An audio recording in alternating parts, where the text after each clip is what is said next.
Hello प्यारे, आप सभी को स्वागत है आर के क्लासेस के इस यूट्यूब चैनल पर।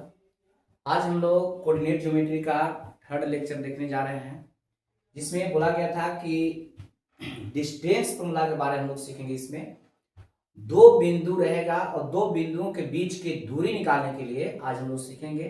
तो देखते हैं दो बिंदुओं के बीच की दूरी किस तरह से निकालते हैं। पहले उसका थ्योरी बताया जा रहा है, उसके बाद हम लोग उस पर बहुत सारा एग्जाम्पल लेंगे। तो यहाँ पर कोऑर्डिनेट ज्योमेट्री जो हम लोग सीख रहे थे वो 2D सीख रहे थे। 2D करने का मतलब टू डायमेंशनल। तो इसमें बोला गया था कि एक क्षैतिज रेखा हो रहा था, ये था एक्स, यानी कि एक्स अक्ष इसको बोल रहे थे। एक वर्टिकल था, इसको हम लोग बोल रहे थे वाई। ठीक है, इसमें बोले थे कि इसमें x का मान भी प्लस होता है, y का मान भी प्लस, यानी कि x y दोनों इसमें प्लस होता है। इसका नाम था फर्स्ट क्वाड्रेंट, ये था सेकेंड क्वाड्रेंट, ये था थर्ड क्वाड्रेंट, ये था फोर्थ क्वाड्रेंट। ठीक है, इसमें बोले थे कि इसमें x का मान माइनस में, y का मान प्लस में होता है, सेकेंड क्वाड्रेंट में होता है। जब x माइनस में y माइनस में दोनों माइनस होता है तो थर्ड क्वाड्रेंट में होता है। जब x प्लस में और y माइनस में होता है तो ये फोर्थ क्वाड्रेंट में होता है। तो इस तरह से हम लोग सीख लिए थे, जहां पर x अक्ष y अक्ष जहां एक दूसरे को प्रतिच्छेद कर रहा था उस बिंदु को लोग मूल बिंदु कर रहे थे, और मूल बिंदु पर x का भी मान 0 और y का भी मान 0 रहता है। कुछ पॉइंट लिए थे, पॉइंट को दर्शा लिए थे कि जिससे किस क्वाड्रेंट में है। कोई पॉइंट यहाँ पर ले लिया जाए, 2 था 3, इस तरह से ये पॉइंट किस क्वाड्रेंट में होगा। तो यहाँ पर दोनों का मान प्लस है, इसलिए किस में जाएगा, फर्स्ट में होगा। बोला गया था कि अगर इसमें से कोई एक का मान दे देगा 0, जिससे मान लीजिए x का मान 0 दिया हुआ है, तो जब x 0 रहेगा तो y अक्ष पर जाएगा, और जब y का मान अगर 0 दिया हुआ है तो x अक्ष पर जाएगा। ठीक है, तो x अक्ष पर y कोऑर्डिनेट 0 था, y अक्ष पर x कोऑर्डिनेट 0 था। इस तरह से हम लोग सीखे हैं। चलिए आइए देखते हैं दो बिंदुओं के बीच की दूरी निकालते कैसे हैं, उसके बारे में हम लोग जानते हैं। ठीक है, चलिए लिख देते हैं।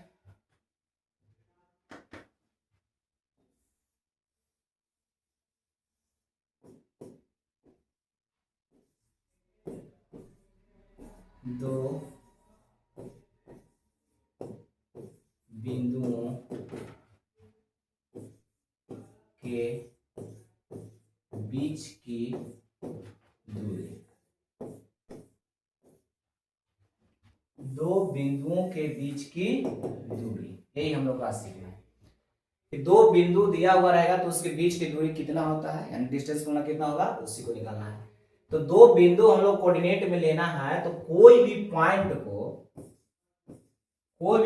को लिखने के लिए बोला गया था कि कोऑर्डिनेट में x और y लिखते हैं, यानी कि x पहले लिखते हैं उसके बाद y लिखते हैं। तो किसी भी पॉइंट को लिखते हैं हम लोग, लेकिन यहां पर दो पॉइंट लेना है। तो दो पॉइंट लेना है तो इसको हम लोग मान लेते हैं कि माना कि ए का नियामक, यानी दो पॉइंट लेते हैं। पहला पॉइंट लेनी है ए, तो इसको दो का नाम लिखना है, इसलिए एक्स वाई तो होता ही है, दो नाम लिखना है। ओके, x1 ले लेते हैं, वो y1 ले लेते हैं, और एक और मान लेते हैं, b का दिया हुआ मान रहेगा x2 और y2। यही दोनों बिंदु के बीच की दूरी निकालना है। और दो बिंदु का नियामक दिया हुआ रहेगा तो कुछ न कुछ उसके बीच की दूरी होता ही है। जैसे मान लीजिए कि ए दिया हुआ है और एक और पॉइंट यही पर आ जाएगा, तो ये तो दूरी हुआ नहीं कुछ। तो दूसरा पॉइंट अगर बी दिया हुआ है तो कहीं ना कहीं तो जरूर होगा। दो पॉइंट दिया हुआ तो थोड़ा हो दूरी या ज्यादा हो, दूरी उसका रहेगा ही रहेगा। दो पॉइंट दिया हुआ रहेगा तो उसके बीच का दूरी हम लोग निकालेंगे आज। चलिए आइए देखते हैं। तो यहाँ पर 2D आकृति पढ़ रहे थे, जिसमें एक था x अक्ष, एक था y अक्ष, y अक्ष। जहां एक दूसरे को प्रतिच्छेद कर रहा है उस बिंदु को हम लोग बोले थे मूल बिंदु।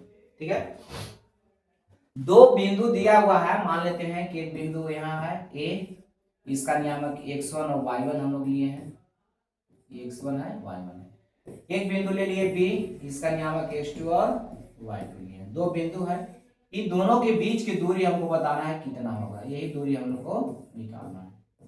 दूरी कहने का मतलब ए बी का मान। ठीक है, कोऑर्डिनेट के सहायता से इसको बनाते हैं, किस तरह से निकलेगा। तो ए पॉइंट यहां पर है, इसको अगर इससे लंब डाल दे अगर एक्स एक्सिस पर, तो एपी परपेंडिकुलर हो जाएगा एक्स अक्ष पर। अगर बिंदु बी से अगर लंब डाल दे एक्स पर, तो इसका नाम देते हैं क्यू, तो बी क्यू जो है परपेंडिकुलर हो जाएगा एक्स अक्ष पर। यानी कि यहां पर एपी परपेंडिकुलर हम लोग किए हैं एक्स अक्ष पर, और पीबी नहीं पी क्यू परपेंडिकुलर है एक्स अक्ष पर। यानी कि ए से एपी एक्स अक्ष पर लंब डाले हैं और बी से बी क्यू एक्स अक्ष पर लंब डाला गया, यानी परपेंडिकुलर हो गया। ठीक है, चलिए आगे देखते हैं। तो ई तो लंब हो गया यहां से यहां तक दूरी, और ये हो गया यहां से यहां तक दूरी। तो अब इस दूरी को हम लोग देखते हैं कितना होगा, इसको दूरी को देखते हैं कितना होगा। तो बताइए कि यहाँ है 0, इधर जाते तो पॉजिटिव साइड था, लेकिन यहां से यहां तक दूरी पॉइंट को दर्शाने के लिए बताया गया था यहाँ पर कि ग्राफ में इसे लाइन बनाया हुआ रहता है, और लाइन पर यहाँ जैसे मान लीजिए दिया हुआ है पॉइंट, इसका नाम मान लीजिए 1 1 है, तो यहाँ x का मान 1 है, y का मान कितना है 1 है, x का भी मान 1 है, y का भी मान 1 है। यहाँ से यहाँ तक दूरी 1 हो जाएगा और ऊपर में भी 1 हो जाएगा, तो जहां मिल रहा है इसका नाम कितना था 1 और 1। उसी प्रकार अगर देखा जाए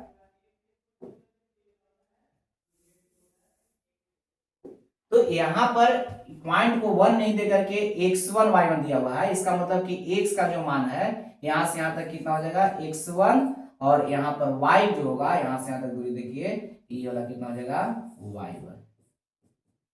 ठीक है, यहां पर भी लिखना चाहते हैं तो इसको लिख सकते हैं कि यहां से यहां तक दूरी कितना है y, दोनों समानांतर हो जाएगा, ये दोनों दूरी सेम होगा। अब उसी प्रकार यहाँ एक पॉइंट दिया हुआ है b, इसका भी आपका x2 और y2 है। तो x2 करने का मतलब x का मान, यानी कि यहां से यहां तक दूरी x का मान हो जाएगा, तो यहां से इसका दूरी कितना हो जाएगा x2, और यहाँ y का मान दिया हुआ है y2, तो यहां से यहां तक जो y का मान होगा y2 है। अगर इसको हम लोग देखें तो यहां से यहां तक दूरी y2। ठीक है, तो यहां लिख देते हैं कि OP का जो मान है, OP का मान x1 हो गया, और OQ का जो मान हो गया x2 हो जाएगा। OQ का मान x2 क्यों, क्योंकि इस पॉइंट का मान दिया हुआ है x2 y2, इसका मतलब कि x जो दिया हुआ है यहां से तक दूरी जो है x2 है, और y जो दिया हुआ है यहां से तक जो दूरी दिया हुआ है, ग्राफ पेपर पर आपको इस तरह से ग्राफ बनाया हुआ रहता है, इसको ग्राफ इससे मिलाएंगे तो यहां से मिलेगा, और इसका x के लिए तो यहाँ x का दूरी, यहाँ y की दूरी, ग्राफ पेपर पर इसी से बनाया हुआ लाइन बनाया हुआ रहता है सब। तो यहाँ पर इधर से लेंगे तो ये y के मान हो जाएगा, तो y की दूरी यहाँ नापेंगे, जितना इसका दूरी होगा उतना ही दूरी इसका होगा। ठीक है, तो x2 हो गया OQ का मान, और इसका मान यानी कि AP का मान हम लोग देखें यहाँ पर, तो AP का जो मान हो जाएगा, AP का मान वो y1 के बराबर हो जाएगा, और उस प्रकार BQ का मान देखें तो यहाँ हो जाएगा y2। BQ का मान कितना हो जाएगा y2। ग्राफ कॉपी रहता तो उस पर साफ यहाँ दिखाई देता कि यहाँ से यहाँ तक ऐसे लाइनिंग बनाया हुआ रहेगा, तो ये y2 का मान है, और ये लाइनिंग बना हुआ रहता तो ये y1 का मान है। ठीक है, अब यहाँ पर इसका मान तो दिया हुआ था, पॉइंट के साथ से निकाल लिए, पॉइंट का मान दिया हुआ था, पॉइंट के साथ से इसका मान निकालिए, इसका मान निकालिए। अब हमको इस डायग्राम में चलना है, तो यहाँ से यहाँ तक भी दूरी हम लोग निकाल सकते हैं। तो बताइए कि टोटल दूरी OQ का मान दिया हुआ है x2, O और Q का मान कितना है x2 है, उसमें से अगर OP का मान हम घटा लेंगे तो इसका मान निकल जाएगा। तो टोटल दूरी दिया हुआ है x2, उसमें से यहाँ से यहाँ तक दूरी यानी कि x1 घटा लेंगे तो निकल जाएगा P और Q का मान। ठीक है, तो टोटल दूरी यहाँ से यहाँ तक दिया हुआ कितना OQ है, उसमें से OP को घटा लें तो किसका मान निकल जाएगा PQ का। तो यहाँ पर लिख देते हैं कि PQ का जो मान होगा OQ माइनस में OP होगा, और OQ का मान दिया हुआ है x2 और OP का मान दिया हुआ है x1। ठीक है, इस तरह से अब इसका मान निकालिए। अब यहां पर PQ के समानांतर एक लाइन लेते हैं AL, इसका नाम L दे देते हैं AL जो है AL समानांतर है PQ का। AL एक लाइन जो लिए हम लोग हैं A और L है इसका समानांतर, ये एक दूसरे पर परपेंडिकुलर है, इसलिए यहाँ पर भी कहा जाएगा परपेंडिकुलर हो जाएगा। 90 डिग्री का कोण बनेगा। तो AL समानांतर है किसका, PQ का, इसलिए हम लोग कह सकते हैं कि ई दोनों तो समानांतर है ही, अभी दोनों समानांतर है ही, तो इसमें आमने सामने की भुजा क्या हो जाएगा, बराबर हो जाएगा। तो इसका जितना मान होगा उतना ही मान इसका होगा, और जितना मान इसका है उतना ही मान इसका होगा। यानी कि हम लोग कह सकते हैं कि AP का जितना मान होगा इसमें, AP का मान उतना ही LQ के मान के बराबर होगा। तो LQ का मान कितना हो जाएगा, y1। देखिए यहां से इसका मान y1 है, तो ये भी कितना हो जाएगा, y1, यानी कि यहां से यहां तक जो दूरी होगा ये y1 हो जाएगा। ये दूरी कितना हो गया, y1। यहां से यहां तक दूरी y1 है, तो ये भी कितना हो जाएगा, y1। तो अगर हम यहां से यहां तक का दूरी निकालें, इसका दूरी और इसका दूरी, तो बताइए कितना हो जाएगा। तो टोटल दूरी y2 दिया हुआ है, y2 में से अगर ये वाला दूरी यहां से यहां तक घटा लेंगे तो ये दूरी निकल जाएगा हम लोग का। तो y2 में से अगर y1 को घटा लेंगे तो इसका दूरी निकल जाएगा। ठीक है, तो यहां पर लिख लेते हैं कि BL का जो मान होगा, BL का मान, देखिए B और L का मान, टोटल दूरी यानी कि BQ के मान में से L और Q को क्या कर लेंगे, घटा लेंगे। देखिए BL का जो मान होगा, पूरा दूरी यहां से यहां तक है कितना, B और Q, तो BQ में से LQ घटा लेंगे, BQ में से LQ घटा लेंगे तो इसका मान निकल जाएगा। तो टोटल दूरी था y2 और इसका मान हो जाएगा y1। ठीक है, यहाँ पर कोई दिक्कत। अब देखिए उसके बाद बोला गया कि इसमें इसके बराबर तो हो गया और इसके बराबर ई है, तो जितना दूरी PQ का होगा उतना ही AL का होगा। इसलिए हम लोग कह सकते हैं कि AL का जो मान होगा PQ के बराबर होगा, और इसका मान कितना है, x2 माइनस में x1। ठीक है, चलिए अब यहां पर बताइए थोड़ा सा कि यहां एक त्रिभुज जो बन रहा है जिसका नाम है BLA। देखिए तो एक समकोण त्रिभुज बन रहा है, यहाँ पर कोण 90 डिग्री का बन रहा है। यहाँ कह भी सकते हैं कि AL जो है परपेंडिकुलर है BQ पर, यहाँ लिख भी सकते हैं कि AL जो है परपेंडिकुलर किस पर है, BQ पर है। ठीक है, AL परपेंडिकुलर है किस पर, BQ पर है। तो यहाँ 90 डिग्री का कोण बन रहा है, तो इस त्रिभुज में अब हम लोग चलेंगे, तो इस त्रिभुज के माध्यम से देखिए तो यहाँ पर इसका मान निकालेंगे, यानी कि लंब हो गया इस त्रिभुज के लिए, और ये इसका बेस हो गया, आधार हो गया। तो लंब का मान दिया हुआ है, आधार का मान भी निकालेंगे x2 माइनस x1। तो इसका सादा से हम लोग इसका मान निकालेंगे अभी का मान। देखिए आधार मालूम हो गया, लंब मालूम हो गया, तो कर्ण निकल जाएगा यहाँ से। 90 डिग्री का जो सामने का भुजा होता है वो कर्ण होता है, 90 डिग्री के सामने का भुजा क्या हो जाएगा, कर्ण। तो कर्ण बराबर रूट अंडर लंब स्क्वायर प्लस आधार स्क्वायर, कर्ण बराबर रूट अंडर लंब स्क्वायर प्लस आधार स्क्वायर होता है। तो लंब दिया हुआ, आधार दिया हुआ, आसानी से मान इसका निकल जाएगा। चलिए देखते हैं।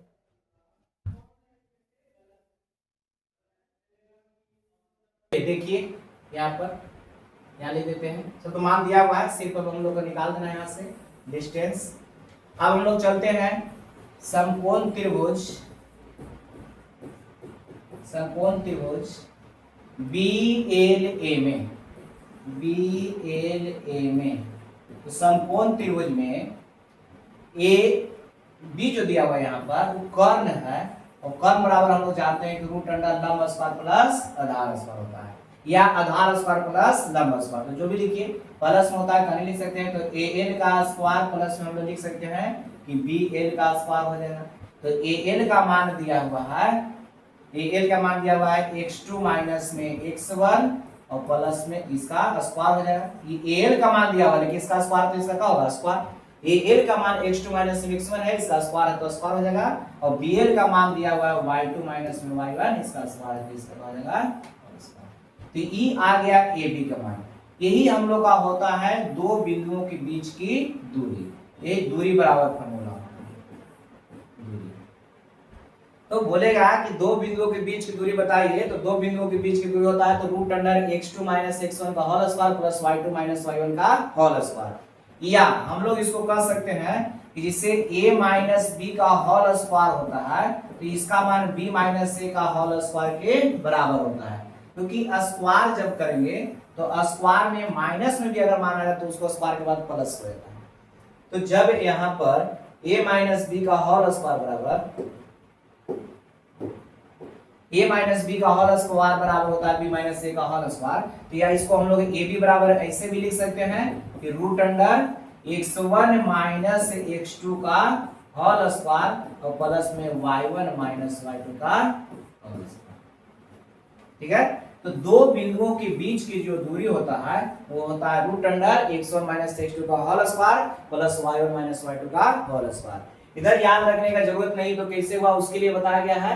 हम लोग का याद रखना है कि दो बिंदु जब दिया हुआ रहेगा, एक का नियामक x1 y1 एक का नियामक x2 y2, तो उन दोनों बिंदुओं के बीच की दूरी जो होता है root under x1 minus x2 का whole square plus y1 minus y2 का होल स्क्वायर, या root under x2 minus x1 का whole square plus y1 minus y2 का होल स्क्वायर। या इसको जब देख रहे हैं कि x1 माइनस x2 हो रहा है, वो या x2 माइनस x1 हो रहा है, तो हम लोग बोल सकते हैं कि रूट अंडर x1 एक से नियामकों में अंतर का वर्ग प्लस में y नियामकों में अंतर का वर्ग। नहीं समझे, एक बार देखिए, तो हम लोग यहाँ पर निकालेंगे कि दो बिंदुओं के बीच की दूरी कितना होता है। तो दो बिंदुओं के बीच की दूरी होता है कि एक पॉइंट का मान अगर दिया हुआ रहेगा कि x1 y1, दूसरा पॉइंट का मान दिया हुआ रहेगा x2 और y2, तो उन दोनों बिंदुओं के बीच की दूरी होता है root under x1 minus x2 का whole square plus y1 minus y2 का होल स्क्वायर, या एक x2 माइनस x1 का होल स्क्वायर बोल सकते हैं और प्लस में y2 माइनस y1 का होल स्क्वायर। या जब बोल रहे हैं कि x1 माइनस x2 और वहां पर x2 माइनस x1 बोल रहे हैं, तो यहाँ पर ऐसे भी बोल सकते हैं कि दोनों बिंदुओं में x नियामकों के अंतर का वर्ग प्लस में y नियामकों का अंतर का वर्ग। अंतर का मतलब होता है कि बड़ा में से छोटा को घटाते हैं। तो दोनों में दो बिंदु दिया हुआ रहेगा, उसमें x वाला को एक साथ हम लोग घटा रहे हैं, y वाला को एक साथ घटा रहे हैं। यहाँ पर कोई जरूरी नहीं है कि x1 में से x2 को ही घटाएंगे, x2 में से भी x1 को घटाएंगे तो उतना ही मान आएगा। ठीक है, तो इसको हम लोग कह सकते हैं कि दो बिंदुओं के बीच की दूरी जिसमें x का मान दिया हुआ रहेगा और y का भी मान दिया हुआ है, और दो बिंदु है इसलिए का नाम x1 y1 दे रहे हैं, एक का नाम x2 y2 दे रहे हैं। तो उसका फॉर्मूला याद रखने के लिए हम लोग बोले कि दूरी बराबर root under x1 minus x2 का whole square plus y1 minus y2 का होल स्क्वायर। या दो बिंदुओं के बीच की दूरी बराबर होता है कि x नियामकों के अंतर का वर्ग और प्लस y नियामकों के अंतर का वर्ग। या यहाँ पर हम लोग लिख सकते हैं कि दूरी बराबर, यानी कि दो बिंदुओं के बीच की दूरी बराबर, यहाँ ए भी लिए थे तो ए भी बराबर रूट अंडर x नियामकों के अंतर का वर्ग, x नियामकों के अंतर का वर्ग और प्लस में रूट में ही है x नियामकों का अंतर का वर्ग और प्लस में y नियामकों के अंतर का वर्ग। x नियामकों के अंतर का वर्ग प्लस में y नियामकों के अंतर का वर्ग, यही हो गया दो बिंदु के बीच की दूरी। देखिए अब दूरी जो दिया गया है उसको निकालने के लिए यहाँ पर लिखा गया अंतर, तो थोड़ा सा अंतर के बारे में हम लोग जानते हैं। चलिए देखिए, इसको लिख लीजिए। मेन हम लोग का जरूरी है कि दो बिंदु के बीच की दूरी बराबर होता है root under x1 minus x2 का whole square plus y minus y2 का होल स्क्वायर। ठीक है, इसे एक एग्जांपल पहले ले लेते हैं। दो बिंदु दिया हुआ है 3 1 है, एक का नियामक दिया हुआ है, हाई पर 2 दिया हुआ है। कहेगा कि दोनों के बीच की दूरी बताइए, तो दूरी बराबर बोला गया, यानी कि ए भी बराबर root under x1 minus x2 का होल स्क्वायर और प्लस में y1 माइनस y2 का होल स्क्वायर। तो यहाँ पर बताइए कि x1 का मान कितना है, इसमें हम लोग लिए थे x1 है, ये y1 है, ये x2 है, ये y2 है। अब x1 का मान यहाँ पर दिया हुआ 3 और x2 का मान दिया हुआ 5, इसका स्क्वायर तो इसका स्क्वायर, और y1 का मान दिया हुआ है 1 और y2 का मान दिया हुआ है 2 तो इसका स्क्वायर। तो रूट अंडर हो जाएगा, घटाने के बाद कितना बचेगा कि माइनस में 2 आएगा और प्लस में बताइए यहाँ पर माइनस में 1 आएगा, इसका स्क्वायर। तो माइनस 2 का स्क्वायर हो जाएगा कितना 4 और प्लस में 1 का स्क्वायर 1, तो रूट में कितना हो गया 5, तो 5 यूनिट हो गया। तो यहाँ पर इस तरह से निकाल सकते हैं। या अगर मान लिया कि देखा जाए कि दूरी ए भी निकाल रहे हैं, तो यहाँ पर तो लिखे कि x1 माइनस x2, अगर यहाँ पर हम लिखेंगे कि x2 माइनस x1 का होल स्क्वायर और y2 माइनस y1 का होल स्क्वायर, तो क्या अंतर दोनों में हो जाएगा? नहीं, कोई अंतर नहीं होगा, क्योंकि इसमें से सिर्फ इसको घटा देना है। तो यहाँ पर जो माइनस में आया था अगर ये प्लस में आ जाएगा तो स्क्वायर करेंगे तो प्लस ही रह जाएगा, माइनस में भी आया था तो उसको स्क्वायर किए तो प्लस ही रह गया। तो यहाँ पर x2 का मान देखिए कितना हो जाएगा 5 और माइनस में 3 इसका स्क्वायर और y2 का मान दिया हुआ 2 और माइनस में 1 इसका स्क्वायर। तो बताइए यहाँ पर देखिए 2 बचेगा, 2 का स्क्वायर 4 हो जाएगा, तो यहाँ पर 1 बचेगा, 1 का स्क्वायर कितना 1 और इसको जोड़ेंगे तो रूट में कितना हो जाएगा 5। तो इतना आ गया 5। ठीक है, तो यहाँ पर x1 में से x2 घटा करके या x2 में से x1 घटा कर बनाइए, दोनों के लिए सेम ही आंसर होगा। ठीक है, तो आइए हम लोग देखते हैं एक अंतर आया था, यहाँ पर अंतर के बारे में थोड़ा सा सीखते हैं। एग्जाम्पल हो गया, एक शब्द आया था अंतर। अंतर का मतलब भी होता है घटाव। यहां हम लोग इस भाषा में सीख रहे हैं कि अंतर का मतलब क्या हो गया घटाव। घटाव करने का मतलब उसको घटाएंगे दोनों को, लेकिन घटाएंगे कैसे, तो बड़ा में से छोटा, बड़ा माइनस छोटा, बड़ा माइनस छोटा। अंतर का मतलब होता है घटाव, और घटाव करने का मतलब कैसे घटाएंगे, तो बड़ा का में से किसको घटाएंगे छोटा को, और अंतर जो आएगा ये हमेशा पॉजिटिव होगा। अंतर आएगा ये हमेशा क्या होगा पॉजिटिव, यानी कि प्लस में। अंतर हमेशा क्या होगा पॉजिटिव होगा। क्यों? क्योंकि अंतर कहा जा रहा है कि बड़ा में से किसको घटाते हैं छोटा घटाते हैं। अंतर का मतलब ही होगा घटाव, और घटाव कैसे होगा, तो बड़ा मान में से छोटा मान को घटाते हैं। तो जब बड़ा में से छोटा घट रहा है तो उसका जो मान आएगा वो हमेशा पॉजिटिव होगा। तो जब अंतर निकालने का बात आएगा तो उसको हम लोग घटाते ही है, लेकिन बड़ा में से किसको घटाते हैं छोटा को घटाते हैं, और उसका मान हमेशा किस रहता है प्लस में आता है। देखते हैं, जैसे में मान लिया जाए कि कोई पूछ दिया कि 1 और 3 का अंतर बताइए, 1 और 3 का अंतर, तो अंतर कितना का चल रहा है दोनों के बीच में, तो अंतर तो चल रहा है 2 का ही चल रहा है।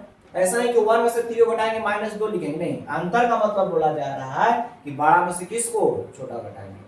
तो अंतर हो गया कितना का 2 का। अगर पूछता है इसी को कि 3 और 1 का अंतर कितना, तो 3 और 1 का अंतर कितना हो जाएगा, तो ये भी 2 का अंतर है। कितना का अंतर हो जाएगा 2 का। तो यहां पर बोला गया कि x नियामकों का अंतर, यानी कि x नियामक जो रहेगा वो दोनों का अंतर करना है। अंतर करने का मतलब घटाव करना है, और दोनों को क्या करेंगे घटाएंगे और उसको वर्ग करना है, और वर्ग करने के बाद हमेशा पॉजिटिव ही आएगा उसमें। ठीक है, तो यहाँ पर अंतर का मतलब समझ गए कि बड़ा में से किसको घटाना है छोटा को। लेकिन अब 2 को मान दिया हुआ रहेगा, तो 2 मान दिया हुआ रहेगा तो उसको अंतर कैसे करते हैं उसको देखते हैं। जैसे मान लिया जाए कि 1 का मान दिया हुआ है प्लस में, एक मान किसमें है प्लस में, और दूसरा मान भी प्लस में दिया हुआ है, और इसको हम लोग का अंतर निकालना है।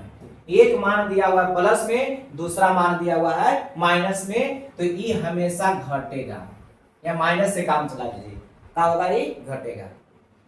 अंतर करने का मतलब है कि बड़ा में से छोटा को घटाते हैं। तो यहाँ पर दोनों सिंबल से सिर्फ हम लोग भी देख रहे हैं कि अगर 2 को मान दिया हुआ दोनों का अंतर निकालना है, तो दोनों अगर प्लस प्लस में रहेगा तो हमेशा घटेगा अंतर में। दोनों अगर प्लस प्लस में रहेगा तो क्या होगा घटेगा, और अगर दोनों माइनस माइनस में रहेगा वो भी घटेगा। अगर दोनों यहाँ पर सब्ट्रैक्ट होगा घटेगा। ठीक है, और अगर मान लिया जाए कि अगर एक प्लस में रहेगा और एक माइनस में रहेगा तो ये जुटता है कब, जब अंतर पूछेगा तब। ऐसा नहीं कि साइन प्लस माइनस में होगा और साइन यहाँ पर लिखेंगे प्लस में होगा, नहीं, हम बोल रहे हैं इसको क्वेश्चन लिखे हैं कि घटेगा। इससे 2 मान दिया हुआ रहेगा, जिससे कहने का मतलब है कि वो 3 है वो 4 है, तो कहेंगे कि दोनों का अंतर बताइए, तो घटेगा ही, दोनों पॉजिटिव है इसलिए घटेगा। तो 4 में से 3 घट जाएगा, कितना हो जाएगा 1। बोला गया कि जब भी अंतर पूछेगा तो कैसे आएगा प्लस में आएगा। अब यहाँ पर आता है कि माइनस में 3 है और माइनस में 4 है, तो हम बोले कि दोनों है यहाँ पर माइनस माइनस है तो ये भी घटेगा, और घटेगा तो 4 में से घटेगा कितना 1। तो कैसे घट जा रहा है वो हम यहाँ पर लिखेंगे, अभी बताते हैं। ठीक है, चलिए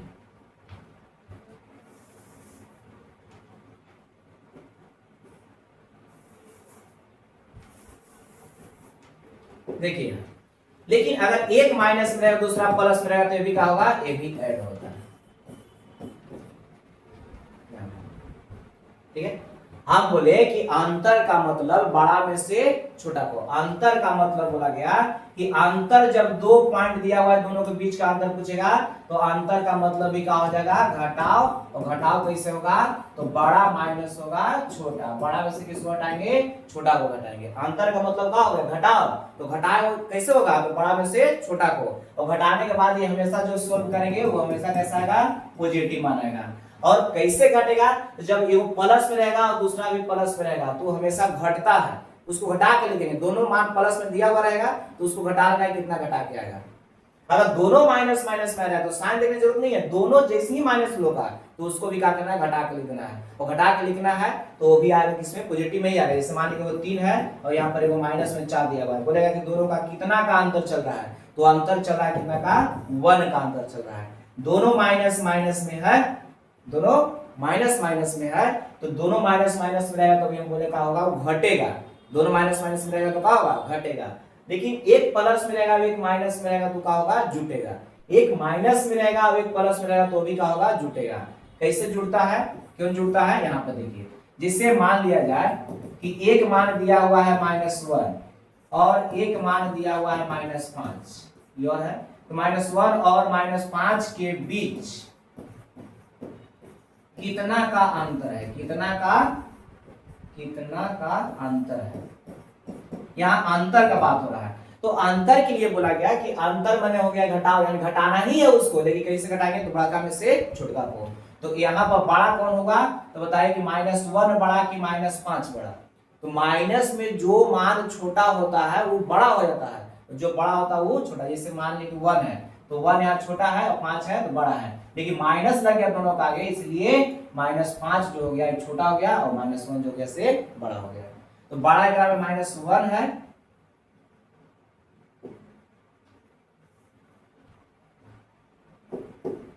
बड़ा इसमें कौन हो जाएगा बड़ा इसमें कितना है -1 है, और उसको हमको घटाना है। अंतर का मतलब क्या हो रहा है घटाओ, अभी बोला गया कि अंतर का मतलब घटाओ, अंतर का मतलब क्या हो जाएगा घटाओ, अंतर क्या लिखा हुआ है बराबर देना है। तो यहाँ पर -1 दिया हुआ था बड़ा वाला मान, और यहाँ माइनस करना है, और माइनस किसको करना है -5 को करना है, तो -1 और माइनस माइनस का हो जाएगा प्लस कितना माइनस माइनस प्लस 5, और 5 में से 1 घट जाएगा यानी कि 4, कितना का अंतर चल रहा है 4 का। ये चीज हम बोले कि जब दोनों माइनस माइनस में रहेगा तो उसको घटा लेना है, यानी कि दोनों माइनस माइनस में है तो घटा लेना, 5 है वो 1 है तो कितना हो जाएगा 4 का अंतर चल रहा है, ठीक है। अब उसी प्रकार देखिए जिससे और एग्जाम्पल लेते हैं, जैसे यहाँ एक मान दिया हुआ है -3 है और एक मान दिया हुआ है +6 है, ये दोनों के बीच का अंतर बताना है, दोनों का बीच का कितना का अंतर चल रहा है, तो अंतर का मतलब बोला गया कि बड़ा में से छोटा को घटाएंगे। इसलिए हम बोल रहे हैं इसको कि यहाँ पर जब कोऑर्डिनेट ज्योमेट्री हम लोग पढ़ेंगे तो उसमें डिस्टेंस फार्मूला से बहुत ज्यादा सवाल रहता है, तो डिस्टेंस फार्मूला पर बहुत ज्यादा जो सवाल है उसमें दो पॉइंट से हम लोग दूरी निकालने के लिए रहता है, तो बार बार सोल्व करना है। तो डायरेक्ट बोलेंगे कि दो बिंदु है उसके बीच का दूरी निकालना है, तो पहला को यानी कि 1/16 को एक साथ माइनस कर लीजिए, यानी कि अंतर कर लीजिए, और y वाला के साथ माइनस करना है, उसको वर्ग करके खाली जोड़ देना है, और जितना उसका वर्गमूल आएगा वो उसका आंसर है, ठीक है। चलिए तो अंतर यहाँ करना है, तो अंतर का मतलब बोला गया बड़ा में से छोटा, तो बड़ा यहाँ कौन हो गया 6, और घटाना है एक माइनस में रहेगा नहीं वो तो प्लस होगा ही, अंतर लेके अभी हम दिखा रहे हैं यहाँ पर अभी अंतर, तो अंतर का मतलब हो गया बड़ा में से छोटा, तो -3, यहाँ पर 6 और माइनस माइनस का हो जाएगा प्लस, कितना आ गया 9 आ गया। तो एक माइनस में था एक किसमें है प्लस में है, तो देखिए तो माइनस प्लस रहेगा तो अभी हम बोले ना कि जुटेगा, तो माइनस में रहेगा प्लस में रहेगा तो क्या होगा जुटेगा, ठीक है। अगर यहाँ पर आता है एक और एग्जांपल लेते हैं, यहाँ पर माइनस में 5 दिया हुआ है, चाहे प्लस में ही ले लेते हैं, चलिए यहाँ पर 5 दे दिए प्लस में है और माइनस में 2 दिया हुआ, इसके बीच का अंतर निकालना है। अंतर का मतलब बोला गया घटाव, और घटाव कैसे होगा तो बड़ा में से छोटा, तो बड़ा यहाँ कितना हो गया 5 और उसमें छोटा है -2, तो -2 को घटा लेते हैं तो 5 माइनस माइनस कितना +2, 5 2 कितना हो गया 7। एग्जाम्पल कम ले रहे हैं लेकिन इससे समझ जाना है। देखिए दोनों अगर बोला गया कि दोनों अगर प्लस प्लस में है तब तो घट जाएगा, दोनों अगर माइनस माइनस में है तब भी घटेगा, और एक प्लस में और एक माइनस में रहेगा तो जुटेगा, और एक माइनस में और एक प्लस में रहेगा तो ये जुटेगा, लेकिन कब, जब अंतर पूछेगा तब। ये अंतर पूछेगा तब ऐसा होता है। ऐसा नहीं कि एक प्लस में एक माइनस में दे रहा है तो जुटेगा, नहीं, घटता है अगर ऐसे मान दिया हुआ रहेगा तो, लेकिन साइन जो बड़ा रहता है उसके अनुसार लिखाता है। लेकिन यहाँ अंतर जब कहेगा उसके लिए बोला जा रहा है। इससे अभी देखिए यहाँ पर लिखे कि यहाँ एक माइनस में रहेगा और एक प्लस में रहेगा तो क्या होगा, जुटेगा। तो देखिए यहाँ पर अभी देखिए हम लोग कि एक माइनस में है और एक प्लस में है, तो एक माइनस में प्लस में तो जुटा, तो 3 और 6 जोड़ेंगे कितना हो जाएगा, 9 हो जाएगा, क्योंकि 9 आया है। यहाँ पर देखिए एक प्लस में एक माइनस में, तो दोनों चेंज रहेगा तो अभी जुड़ता है, तो 5 और 2 कितना आ गया, 7 आ गया ना। तो इतना हमको प्रक्रिया जो कर रहे हैं बचेगा समय कब, जब इसको अगर याद रखते हैं तब कि अंतर बराबर यानी कि प्लस प्लस में रहेगा तब हो जाएगा माइनस, अब अगर माइनस में रहेगा दोनों तो हो जाएगा माइनस, अब अगर प्लस माइनस रहेगा तो प्लस, माइनस प्लस रहेगा तो प्लस। एक का मतलब हुआ कि एक लाइन याद रखना है कि दोनों साइन अगर सेम रहेगा, दोनों साइन यहाँ पर सेम रहेगा तब तो घटेगा, और दोनों अगर चेंज रहेगा तब तो जुटेगा। एक लाइन याद रखिए कि दोनों अंतर जब पूछेगा, जब अंतर पूछेगा, दो बिंदुओं के बीच की दूरी पूछेगा, तो दूरी में हम लोग का निकालना फॉर्मूला में बोला गया दूरी सूत्र में कि जब x नियतांकों का अंतर का वर्ग प्लस y नियतांकों का अंतर का वर्ग, दूरी बराबर फॉर्मूला बोला गया कि रूट अंडर x नियतांकों का अंतर का वर्ग और प्लस y नियतांकों का अंतर का वर्ग। तो अंतर जैसे ही पूछेगा तो दोनों अगर प्लस प्लस में है तो उसको घटा के लिख लेना है, और अगर दोनों माइनस माइनस में है फिर भी उसको घटा के लिख लेना है। अगर एक प्लस एक माइनस में है तो उसको जोड़ के लिखना है, अगर एक माइनस एक प्लस में है तो उसको क्या करना है, जोड़ के लिखना है। कहने का मतलब है एक लाइन में कि अगर दोनों अगर सेम साइन रहेगा तो वहां घटेगा, और अगर चेंज रहेगा तब वहां क्या होगा, जुटेगा। और जुड़ने के बाद जो भी आएगा उसको स्क्वायर करेंगे, और स्क्वायर करके जोड़ेंगे, और जो उसका रिजल्ट होगा वर्ग में निकालने के बाद वही हम लोग का आंसर होगा। ठीक है, एक एग्जाम्पल देखिए, एग्जाम्पल इसको बताते हैं। देखिए कितना आसान हो जाएगा। जैसे मान लें कि यहाँ पर -1 है और 2 है, एक यहाँ पर b दिया हुआ है, यहाँ -3 है और 1 दिया हुआ है। हम बोले कि इसके बीच की दूरी निकालना है, यानी कि AB बराबर निकालना है, तो बोला गया कि इसको कुछ करने की जरूरत नहीं है, दोनों साइन सेम रहेगा। तो दोनों साइन सेम रहेगा तो इसको क्या कर लेना है, घटा लेना है। तो घटेगा तो 2 बचेगा, 2 का स्क्वायर, और यहाँ पर दोनों सेम है इसलिए घटेगा, तो घटेगा कितना बचेगा, 1। तो 2 का स्क्वायर 4 + 1 बराबर कितना हो जाएगा, 5। इतना यूनिट हो जाएगा।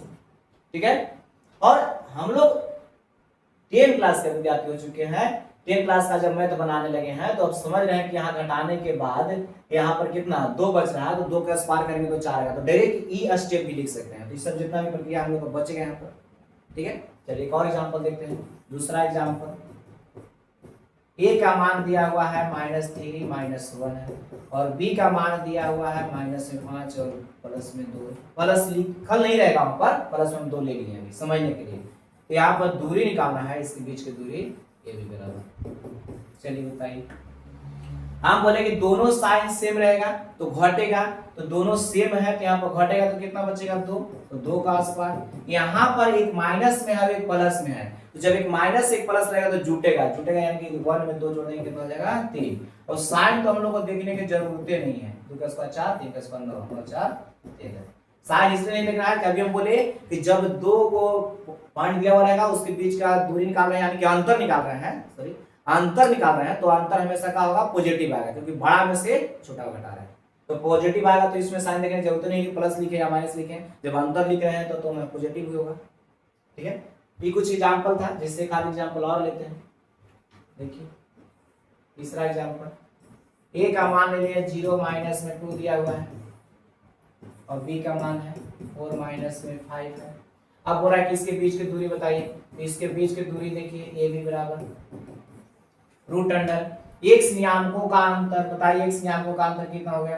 तो यहाँ एक सोला यानी कि पहला को एक लाइन याद है कि नहीं, पहला को पहला के साथ घटाते हैं और दूसरा को दूसरा के साथ घटाते हैं, कहानी खत्म। पहला को पहला के साथ घटाते हैं और दूसरा को दूसरा के साथ घटाते हैं, और उसको घटाने के बाद जो मान आएगा उसको वर्ग करके जोड़ना है, और जोड़ने के बाद जो वर्ग में निकलेगा इसका रिजल्ट होगा। तो बताइए इसका अंतर कितना का हो जाएगा, तो 4 - 0 करेंगे यानी कि 4 रहेगा इसका स्क्वायर। और यहाँ पर दोनों माइनस माइनस में है, जब दोनों माइनस माइनस में होता है तो अभी बोला गया घटेगा, तो बचेगा कितना, 3। तो 3 का स्क्वायर, तो 4 का स्क्वायर कितना हो जाएगा 16 और 3 का स्क्वायर कितना हो जाएगा 9 और 16 9 25, 25 का हो जाएगा 5। ठीक है, इस तरह से कुछ एग्जाम्पल था। चलिए आइए देखते हैं अब दूरी फॉर्मूला। हम लोग देखें कि 2 पॉइंट दिया हुआ रहेगा, एक का नाम दे दिए ए, इसका नियामक था x1 और y1, एक पॉइंट था बी, इसका नियामक था x2 और y2। इसके बीच का दूरी हम लोग निकालनी है, कैसे होता है इसे बता दिया गया। तो दूरी बराबर लिखा गया, दूरी बराबर root under x1 minus x2 का होल स्क्वायर प्लस में y1 माइनस y2 का होल स्क्वायर, या इसको बोले कि x2 माइनस x1 का होल स्क्वायर और प्लस में y2 माइनस y1 का होल स्क्वायर। ठीक है, या इसको बोला गया कि x नियामकों का अंतर का वर्ग, x नियामकों अंतर का वर्ग प्लस y नियामकों का अंतर का वर्ग। यहाँ पर हो गया x नियामकों का अंतर का वर्ग प्लस y नियामकों का अंतर का वर्ग। अब देखिए यहाँ पर अगर मान लिया जाए कि दूरी निकाल रहे हैं हम लोग, तो एक पॉइंट ऐसा रहेगा कि इसका मान दे दिया है 0 और 0, और एक पॉइंट रहेगा उसका मान दे दिया है कुछ xy मान लिया। यहाँ 2 पॉइंट था इसलिए नाम एक का x1 y1 लिखे हैं, एक का x2 y2, इसके जगह पर कुछ मान सकते हैं, ये भी सीधी जो भी लेना लीजिए। तो यहाँ पर एक का नियामक दिया हुआ है 0 0 और एक का नियामक दिया हुआ है x y। तो जब 0 और 0 रहता है जिस पॉइंट का मान, उसको हम लोग बोलते हैं मूल बिंदु, उसको बोलते हैं मूल बिंदु। मूल बिंदु बताया गया था कि जिस मैंने एक सच y जहां दूसरे को काट रहा था उस बिंदु को मूल बिंदु कहते हैं, और मूल बिंदु का नियामक 0 0 होता है। तो जहां 0 0 है उसको हम लोग कह सकते हैं मूल बिंदु है। तो मूल बिंदु का नियामक कितना होता है 0 0, तो इसको हम लोग कह रहे हैं कि मूल बिंदु है। तो मूल बिंदु रहेगा, उसको से कोई एक पॉइंट और दिया हुआ है कुछ दूरी पर, उसको से एक पॉइंट दिया हुआ है P, यहां से यहां तक कुछ दूरी होगा ही होगा। तो यहाँ पर पूछ देगा कि मूल बिंदु से कोई एक पॉइंट दिया हुआ है जिसका नियामक x और y है, कि दूरी बताइए कितना होता है। यानी देते हैं कि मूल बिंदु से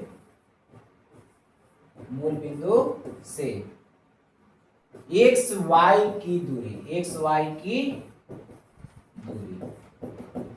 तो यहां पर हम पॉइंट का नाम P नहीं दिए हैं, इसे हम लिख दिए कि मूल बिंदु से x y की दूरी। तो दूरी बराबर हम लोग लिख सकते हैं कि x नियामकों का अंतर, तो x और 0 का अंतर करेंगे तो x, उसका स्क्वायर करेंगे कितना हो जाएगा x स्क्वायर, और 0 और y का अंतर करेंगे y, तो इसका स्क्वायर करेंगे तो हो जाएगा y स्क्वायर। तो यहाँ पर पूछ देता है कभी कभी कि मूल बिंदु से बताइए कि मूल बिंदु से कोई बिंदु दिया हुआ रहेगा उसका दूरी कितना होगा। तो कुछ करने की जरूरत नहीं है, जो पॉइंट यहाँ पर दे रहेगा खाली उसका वर्ग करना है x और y को और जोड़ देना है, जितना मानेगा निकालने के बाद वो उसका रिजल्ट होगा। अब इस सवाल कभी कभी ऑब्जेक्टिव में पूछ भी देता है कि दो बिंदुओं के बीच का दूरी हुई है क्या, इस पर एग्जांपल इस तरह दिया हुआ रहेगा, इस पर मैथ दे देता है, ऑब्जेक्टिव में वो भी रहता है सवाल। और इस सवाल ऑब्जेक्टिव में देता है कि मूल बिंदु से x y की दूरी क्या होता है। तो मूल बिंदु से x y की दूरी root under x square plus y square होता है। 10th क्लास में बहुत ज्यादा इंपॉर्टेंट ही है कि दो बिंदुओं के बीच की दूरी क्या होगा। तो दो बिंदुओं के बीच की दूरी होता है root under x1 minus x2 का whole square plus y minus y2 का होल स्क्वायर, और रूट अंडर, या हम लोग कह सकते हैं कि x2 माइनस x1 का whole square plus y2 minus y1 का होल स्क्वायर, या कह सकते हैं कि x नियामकों का अंतर का वर्ग प्लस y नियामकों का अंतर का वर्ग। या यहाँ पर पूछ देता है कि मूल बिंदु से x y की दूरी बताइए। तो मूल बिंदु से x y की दूरी, तो मूल बिंदु का नियामक 0 0 हो गया, x y वहां पर दिया हुआ मान है तो root under x square plus y square करना है, माने जो पॉइंट दिया हुआ है उसका वर्ग करके आगे जोड़ देना। तो यहाँ पर हम लोग सीखे कि दो बिंदुओं के बीच की दूरी कैसे निकलता है, किस तरह से इसका मान इतना आया उसको हम निकाल लिए। यहाँ पर अब दूरी के सहायता से हम लोग सीखेंगे कि त्रिभुज कैसे होगा। तो त्रिभुज में भी होता है कि समबाहु त्रिभुज हो गया, समद्विबाहु त्रिभुज हो गया, विषमबाहु त्रिभुज हो गया, समकोण त्रिभुज हो गया। तो त्रिभुज के 3 शीर्ष दिया हुआ रहेगा और 3 वो शीर्ष दिया हुआ रहता है, और डिस्टेंस फार्मूला के माध्यम से, यानी कि जो हम लोग अभी दूरी सूत्र सीख रहे हैं, तो दूरी सूत्र के माध्यम से हम लोग को बताने के लिए रहता है कि बताइए कि यह समबाहु त्रिभुज है, बताइए कि यह समद्विबाहु त्रिभुज है, बताइए कि यह विषमबाहु त्रिभुज है, या बताइए कि यह समकोण त्रिभुज है, या डिस्टेंस के सहायता से बताने के लिए रहता है। तो अब हम लोग सीखते हैं कि समबाहु त्रिभुज होता कैसे है, समद्विबाहु होता कैसे है। ज्योमेट्री में इस सवाल की बताया भी गया है, लेकिन ओकरा में उसमें बताया गया होगा कोण के अनुसार भी बताया होगा त्रिभुज को, लेकिन कोण से हम लोग को इसमें मतलब अभी नहीं है। अभी हम लोग को डिस्टेंस से मतलब है, यानी कि उसमें जो भुजा के आधार पर बताया गया था त्रिभुज, उसको से मतलब है, भुजा से मतलब है, यानी दूरी होना चाहिए, दूरी के साथ संबंध निकालेंगे। चलिए आइए देखते हैं कि त्रिभुज में कैसे समबाहु होगा, कैसे समद्विबाहु होगा, डिस्टेंस फॉर्मूला कैसे निकलेगा, विषमबाहु कैसे होगा, समकोण कैसे होगा, है ना। फिर उसी प्रकार हम लोग चतुर्भुज में भी सीखेंगे कि चतुर्भुज में तो आयत, वर्ग, समचतुर्भुज, समानांतर चतुर्भुज सब कैसे होता है, डिस्टेंस फॉर्मूला के माध्यम से हम लोग सीखेंगे। और यहाँ 4 गो शीर्ष दिया हुआ रहेगा कोऑर्डिनेट में, और चारों शीर्ष के सहायता से सम कैसे उसमें आयत होगा, कैसे वर्ग होगा, कैसे समानांतर चतुर्भुज होगा, कैसे समचतुर्भुज होगा, उसके बारे में हम लोग को जानना है, ठीक है। और डिस्टेंस फार्मूला से एक वेरी वेरी इंपोर्टेंट होता है कि डिस्टेंस फार्मूला से पूछ देता है कि दूरी सूत्र का प्रयोग करके बताइए कि 3 पॉइंट दिया हुआ रहेगा, उसको बताने के लिए होता है कि संरेख है। तो संरेख के लिए भी बताया गया था कि 3 या 3 से अधिक बिंदु अगर एक ही रेखा पर स्थित होता है तो क्या होता है, संरेख होता है। तो 3 बिंदु दिया हुआ रहेगा, उसको संरेख दिखाने के लिए रहता है, और उसमें लिख देता है कि दूरी सूत्र से बताइए, यानी कि डिस्टेंस फार्मूला से बताइए।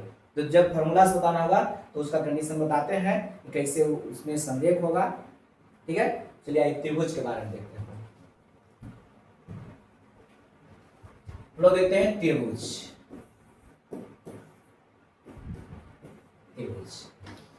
तो त्रिभुज में सबसे पहला लिखते हैं समबाहु, है कुछ नहीं, बहुत आसान है, सब हम लोग पढ़ते आए हैं शुरू से। समबाहु त्रिभुज, लेकिन बस सही देखना है कि दूरी के प्रयोग से हम लोग को बनाना है।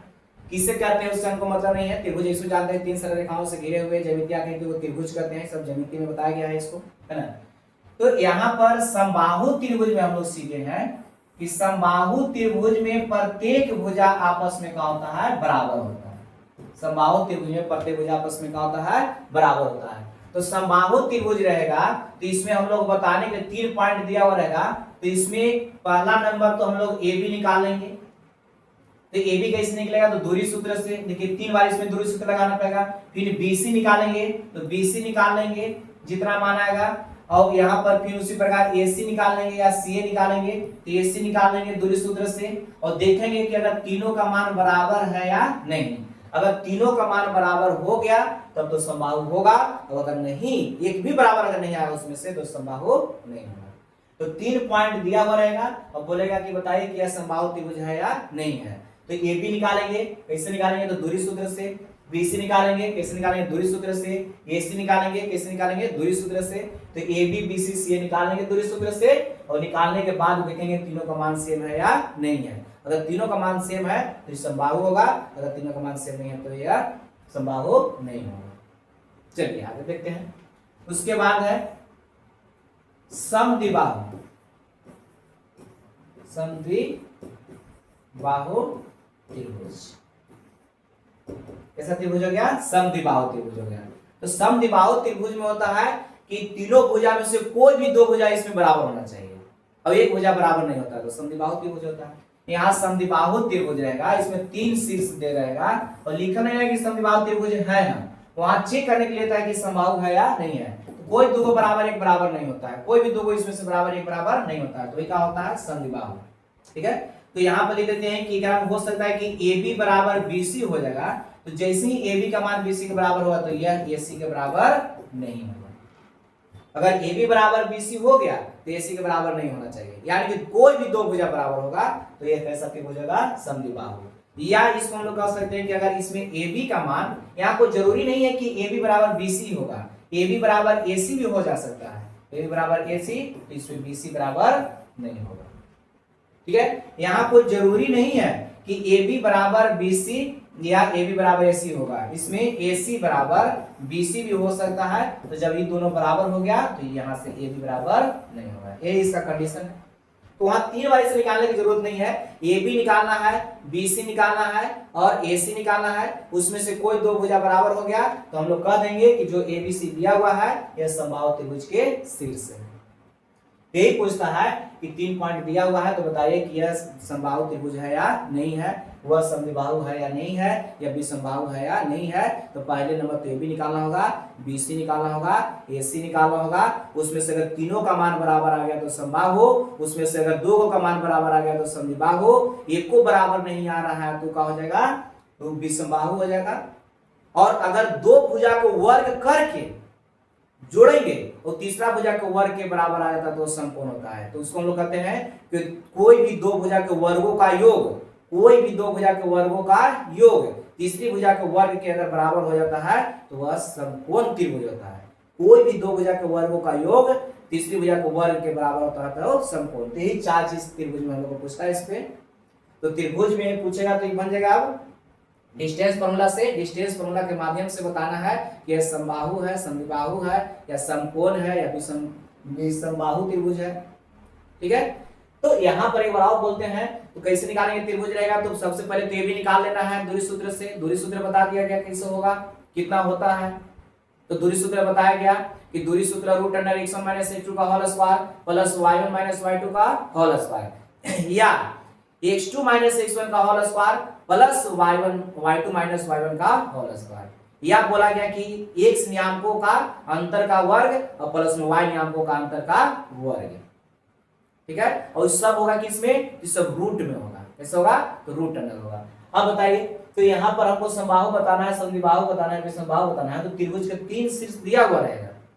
तो तीनों शीर्ष से पहले नंबर तो ए बी निकालेंगे, उसके बाद बी सी निकालेंगे, उसके बाद ए सी निकालेंगे। या बहुत विद्यार्थी ऐसा बोलता है जब ऑफलाइन में चलता है कि सी ए काहे नहीं निकाल सकते हैं, तो सी ए निकाले कोई दिक्कत नहीं है, वो भुजा की लंबाई निकला, ए सी निकालिए इसमें या सी ए निकालिए, इसका लंबाई होना चाहिए।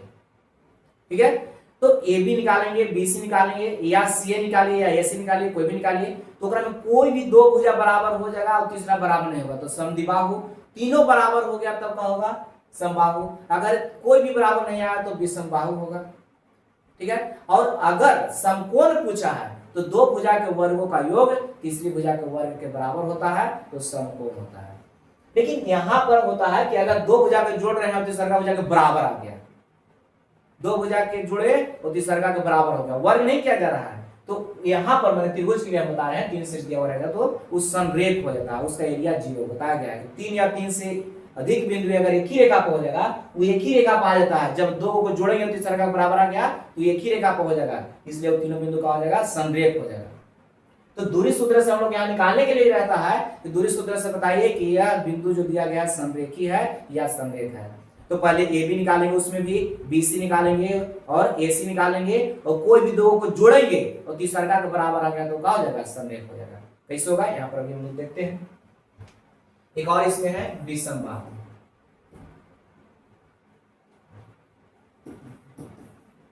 विसमबाहु त्रिभुज, विसमबाहु में तो समझ रहे हैं आप लोग कि इसमें एक भी भुजा बराबर नहीं होगा, ये अलग होगा, ये अलग होगा, ये अलग होगा। और त्रिभुज में भी कंडीशन बताया गया था, त्रिभुज जब बता रहे थे ज्योमेट्री में कि वहां पर है कि त्रिभुज में कोई भी दो भुजा का वर्ग नहीं, सॉरी, दो भुजा का योग, कोई भी दो भुजा का योग तीसरी भुजा से बड़ी होती है। ठीक है, विसमबाहु त्रिभुज इसमें है कि ए बी का मान कोई जरूरी नहीं है कि बी सी के बराबर हो जाए, बी सी के बाद ए सी के बराबर हो जाए, कोई जरूरी नहीं है ना, यानी कि कोई बराबर इसमें नहीं होता है। एक और पूछता है समकोण त्रिभुज, समकोण त्रिभुज। समकोण त्रिभुज में हम यहाँ लिख देते हैं, फिगर से नहीं समझा रहे हैं क्योंकि फिगर अगर बनाएंगे तो इसका नाम दे देंगे ए, इसका नाम बी, इसका नाम सी, तो हो जाएगा कि दोनों का वर्गों का योग, इस दोनों का वर्गों का योग एक वर्ग के बराबर होना चाहिए। तो ऐसा नहीं फिगर बना के हम लिख देते हैं इसको कि समकोण कैसे होगा। तो इसमें होता है कि दो भुजा के वर्गों का योग, दो भुजाओं का, दो भुजाओं के वर्गों का योग तीसरी भुजा के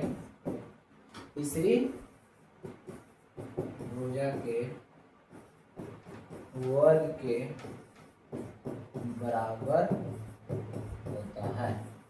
देखिए यहाँ पर परिभाषा नहीं हम लिख रहे हैं, समझने के लिए लिख दे रहे हैं कि समकोण त्रिभुज कैसे होगा। यहाँ पर बोला गया कि बताइए कि दो भुजाओं के वर्गों का योग, दो भुजा, कोई भी दो भुजा, कोई यहाँ जोड़ना चाहते हैं जोड़ सकते हैं, कोई दो भुजा, कोई भी रह जाएगा है ना, तो कोई दो भुजाओं के वर्गों का योग तीसरी भुजा के वर्ग के बराबर हो जाएगा, तो वह कैसा त्रिभुज हो जाएगा, समकोण त्रिभुज का शीर्ष होगा।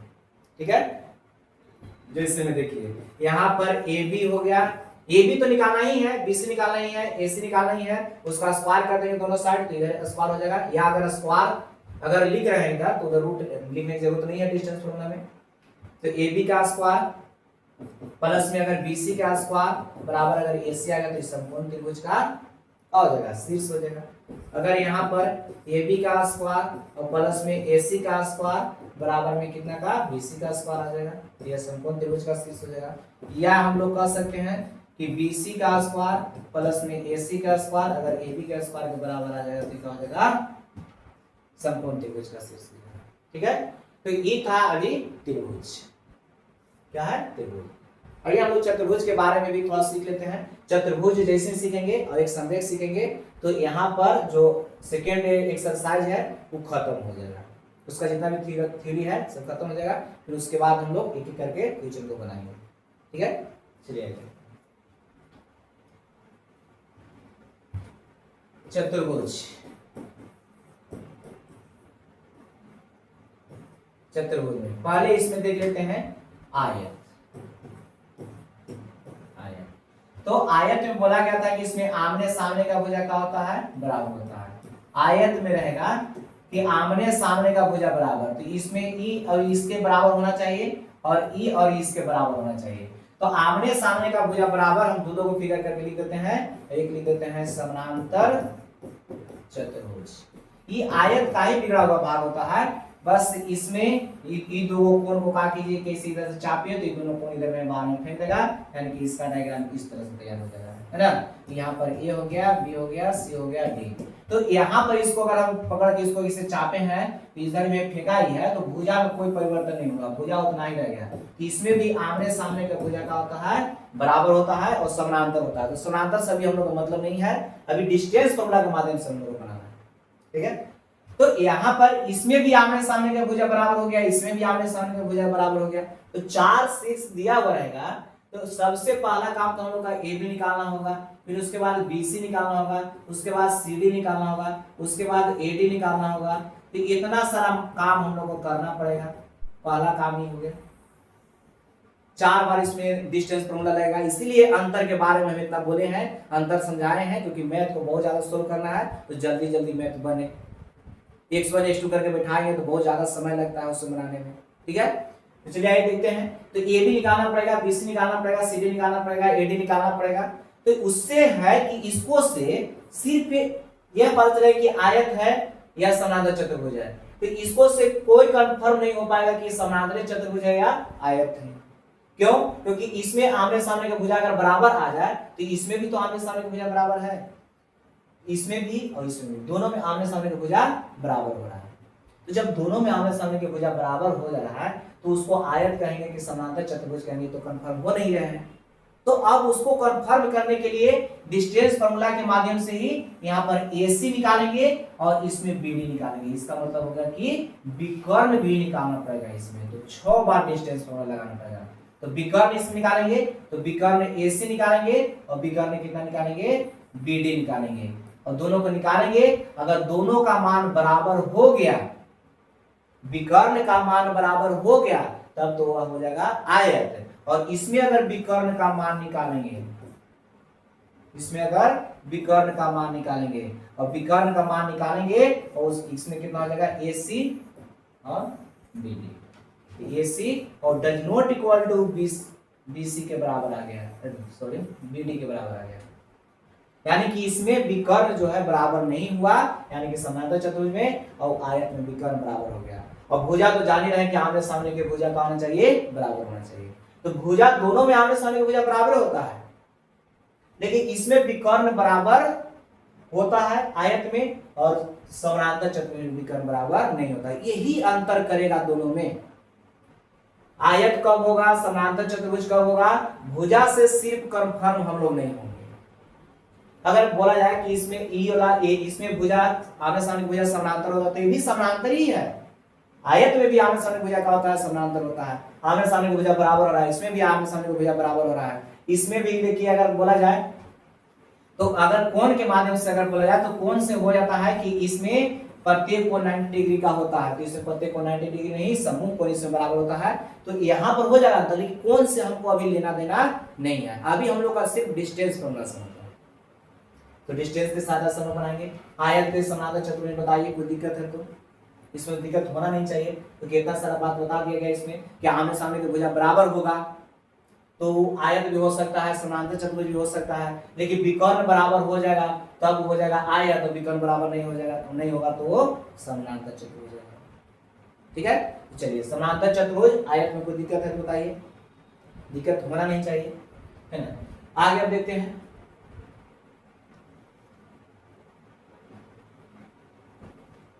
अब इसमें देखते हैं वर्ग है। वर्ग में होता है कि इसमें प्रत्येक भुजा आपस में क्या होता है, बराबर। लेकिन वर्ग के साथ साथ वो लिख देते हैं समचतुर्भुज। समचतुर्भुज इसमें भी प्रत्येक भुजा बराबर होता है। ई है वर्ग का ही बिगड़ा हुआ भाग है, देखिए ए बी सी, हो गया ए, हो गया बी, हो गया सी, हो गया डी, इसी का बिगड़ा हुआ भाग, इसको बिगाड़िएगा ई बनेगा। तो इसमें प्रत्येक भुजा का होता है बराबर, तो इसमें भी प्रत्येक भुजा होता है बराबर। तो सबसे पहला काम तो हम लोग का करना होगा, ए बी निकालना होगा, बी सी निकालना होगा, और उसके बाद सी डी निकालना होगा, उसके बाद ए डी निकालना होगा। और निकालने के बाद अगर चारों के मान बराबर हो जाएगा तो हम लोग कहेंगे कि वर्ग होगा या समचतुर्भुज होगा। देखिए अभी कंफर्म नहीं हुआ है कि कौन वर्ग होगा कौन समचतुर्भुज। लेकिन अगर यहाँ पर विकर्ण निकालेंगे तो विकर्ण अगर बराबर हो जाएगा, यहाँ पर विकर्ण से ही हम लोग को पता चलेगा कौन वर्ग है कौन समचतुर्भुज है। तो विकर्ण निकालेंगे AC और ये बराबर आ गया BD के, तो हम लोग कहेंगे कि यहाँ पर BD है, B है, AC का मान BD के बराबर हो जाएगा तो हम लोग कहेंगे कि क्या हो जाएगा वर्ग। और अगर मान लिया जाए कि विकर्ण बराबर नहीं होगा, विकर्ण AC, यहाँ देखिए AC हो गया, ये BD हो गया, विकर्ण AC does not equal to BD, तो हम लोग कहेंगे कि यह समचतुर्भुज है। तो बताइए त्रिभुज और चतुर्भुज में कोई दिक्कत है?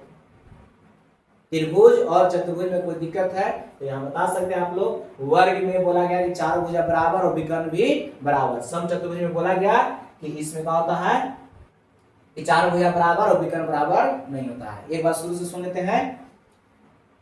डिस्टेंस फार्मूला से हम लोग को बताने के लिए रहता है कि त्रिभुज, समबाहु, समद्विबाहु, विषमबाहु, समकोण कैसे होता है डिस्टेंस फार्मूला के माध्यम से। या चतुर्भुज में पूछ देगा कि वर्ग कैसे होता है, आयत कैसे होता है, समचतुर्भुज कैसे होता है, समचतुर्भुज कैसे होता है। तो यहाँ पर बोला गया त्रिभुज में कि AB का मान निकालेंगे, BC का मान निकालेंगे और AC का मान निकालेंगे तो तीनों मान बराबर हो जाएगा तो समबाहु त्रिभुज। तीनों का मान अगर बराबर आ गया तो कैसा त्रिभुज होगा, समबाहु त्रिभुज। अगर दो बराबर हो गया, कोई भी दो भुजा बराबर हो जाएगा, एक बराबर नहीं होगा तो क्या हो जाएगा, समद्विबाहु त्रिभुज हो जाएगा। अगर तीनों में से कोई बराबर नहीं हो रहा है तो विषमबाहु त्रिभुज हो जाएगा। और उसमें भी कंडीशन है कि विषमबाहु जब बन रहा है कोई बराबर नहीं हो रहा है तो उसमें भी होता है कि कोई भी दो भुजा के जुड़ेंगे तो तीसरा भुजा से बड़ा होना चाहिए। ऐसा नहीं कि कई समूह त्रिभुज बना देंगे, नहीं, अमान्य हो जाएगा। फिर अगर दो भुजा के जुड़ेंगे तीसरा से बड़ा हो रहा है तभी त्रिभुज संभव है। तो दो भुजा का योग तीसरी भुजा से क्या होता है, बड़ी। अब रह गया कि दो भुजा के जुड़ेंगे अगर तीसरा का बराबर आ गया तब तो वहां पर संरेख हो जाता है, उसका एरिया 0 होता है। ठीक है, तो आइए लोग देखते हैं। तो बोले कि तीनों बराबर तो समबाहु, दो बराबर तो समद्विबाहु, एक भी बराबर नहीं तो विषमबाहु। अब एक और पूछ देता है समकोण के लिए। तो समकोण में बोला गया कि दो भुजा के वर्गों का योग, कोई भी दो भुजा रहेगा तो दो भुजाओं के वर्गों का योग तीसरी भुजा के वर्ग के बराबर होता है तो उसे हम लोग कहते हैं समकोण त्रिभुज। कोई भी दो भुजा के वर्गों का योग तीसरी भुजा के वर्ग के बराबर आता है तो उसको हम लोग कहते हैं समकोण त्रिभुज है। ठीक है, अब रहेगा 4 शीर्ष दिया हुआ रहेगा, जिसमें हम लोग चतुर्भुज सीख रहे थे। 4 शीर्ष रहेगा और चारों शीर्ष में से पूछेगा कि बताइए कि ये आयत है कि वर्ग है, समचतुर्भुज है कि समांतर है। तो उसमें हम लोग को करना क्या है, पहले नंबर ए बी निकालेंगे, फिर बी सी निकालेंगे, फिर सी डी निकालेंगे, फिर ए डी निकालेंगे, उसमें विकर्ण भी निकालना पड़ेगा, यानी कि 6 बार इसमें फॉर्मूला लगेगा डिस्टेंस का। इसलिए आप लोग को अंतर करके बताया गया कि मैथ आसान है, ठीक है। तो इसमें अगर मान लिया कि आमने सामने के भुजा बराबर हो जाएगा, तो आमने सामने के जब भुजा बराबर होगा तो उसको हम लोग आयत भी कह सकते हैं और समानांतर चतुर्भुज भी कह सकते हैं। लेकिन अब अंतर कैसे हो जाएगा दोनों में, तो आयत में विकर्ण बराबर हो जाएगा और समानांतर चतुर्भुज में विकर्ण बराबर नहीं होगा। जो क्लियर हो गया इधर। अब रह गया कि वर्ग और समचतुर्भुज। तो वर्ग में चारों भुजा बराबर, समचतुर्भुज में भी चारों भुजा बराबर। वर्ग में विकर्ण बराबर और समचतुर्भुज में विकर्ण बराबर नहीं होगा, यही अंतर करेगा, ठीक है। तो त्रिभुज और चतुर्भुज में तो दिक्कत नहीं होना चाहिए। अब एक और रहता है जो हम लोग बोल रहे थे अभी इसके पहले कि संरेख के लिए। चलिए आगे देखते हैं संरेख के लिए। तो यहां पर 3 बिंदु दिया हुआ रहेगा, 3 बिंदु में ए बी सी, तो 3 बिंदु दिया हुआ रहेगा। यहाँ पर 3 बिंदु का नियामक दिया हुआ रहता है प्रश्न में। तो इसमें हम लोग का बताना रहता है कि संरेख या संरेखी ले देता है, संरेख या संरेखी कब होगा, संरेख या संरेखी कब होता है। संरेखी भी कहीं लिखा रहता है, संरेख भी लिखा रहता है। तो हम बोले कि इसमें ए बी निकालना है डिस्टेंस फार्मूला से, ए बी का मान क्या होगा, बी सी निकालना है, उसके बाद ए सी निकालना है, और इसमें से कोई भी दो को जोड़ेंगे, कोई दो को जोड़ेंगे। जिससे माने कि ए बी को जोड़ें या यहाँ पर बी सी, दोनों को जोड़ दिए, इसका मान ए सी के बराबर हो जाना चाहिए। या बोला गया कि यहाँ पर बी सी प्लस में ए सी को जोड़ेंगे तो उसका मान ए बी के बराबर होना चाहिए। या अगर मान लिया जाए कि यहाँ पर ए बी है और इसको ए सी के बराबर, ए सी में जोड़ दिए हैं तो इसका बी सी के बराबर आया है, तो हम लोग कह देंगे यहाँ पर बिंदुएं ए बी सी संरेख है, बिंदुएं ए बी तथा सी संरेख है।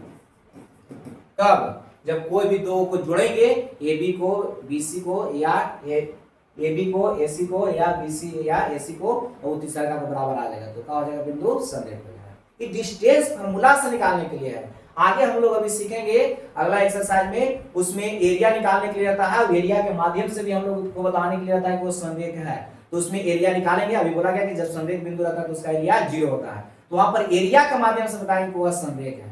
देखिए यहाँ हम लोग का डिस्टेंस फार्मूला से बताना है, ठीक है। फिर चलिए अब देखते हैं इस पर। अब हम लोग का तो इस एक्सरसाइज का जो है यानी कि 7.2 10 क्लास में जो कोऑर्डिनेट ज्योमेट्री दिया हुआ उसमें 7.2 में डिस्टेंस फार्मूला के माध्यम से बनाना है। और 7.2 के लिए तो लगता है कि सब जितना भी थ्योरी था खत्म हो चुका है, इससे ज्यादा उसमें कुछ मिलने वाला है। 7.2 में इससे ज्यादा कुछ नहीं मिलेगा, ठीक है। इस संरेख बताने के लिए रहता है, पॉइंट दिया हुआ रहेगा।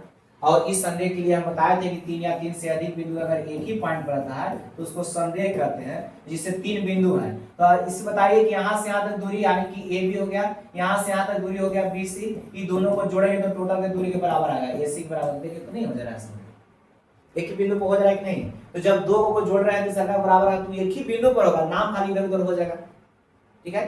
तो एक ही बिंदु पर हो गया, तो परिभाषा उसका होता है संरेख का कि 3 या 3 से अधिक बिंदु अगर एक ही रेखा पर स्थित होता है तो वह संरेख बिंदु कहलाता है, ठीक है। तो यहाँ पर ये जो थ्योरी बताया गया है 7.2 के लिए पूरा कंप्लीट हो चुका है। अब हम लोग एक्सरसाइज को बनाएंगे 7.2 को, तो अगला क्लास में हम लोग एक्सरसाइज स्टार्ट करेंगे और प्रत्येक सवाल को आपको बनाया जाएगा और उसमें समझाया जाएगा किस तरह से बनाना है, लॉन्ग में कैसे बनाना है, शॉर्ट में कैसे बनाना है, जो अंतर करके बताया गया उस पर भी बनाएंगे। तो बहुत ज्यादा सवाल यहाँ पर है, एग्जाम में ऐसा थोड़ी कि सब सवाल पूछेगा, एक आध सवाल 2 सवाल रहता है, लेकिन हमें तो बहुत ज्यादा सोल्व करना है, इसलिए अंतर पर ही आप लोग बनाइए। अंतर क्या करता है कि आसान कर देता है, ठीक है। ठीक है, आज इतना ही रहने देते हैं, अगला क्लास में हम लोग मिलते हैं 7.2 के साथ।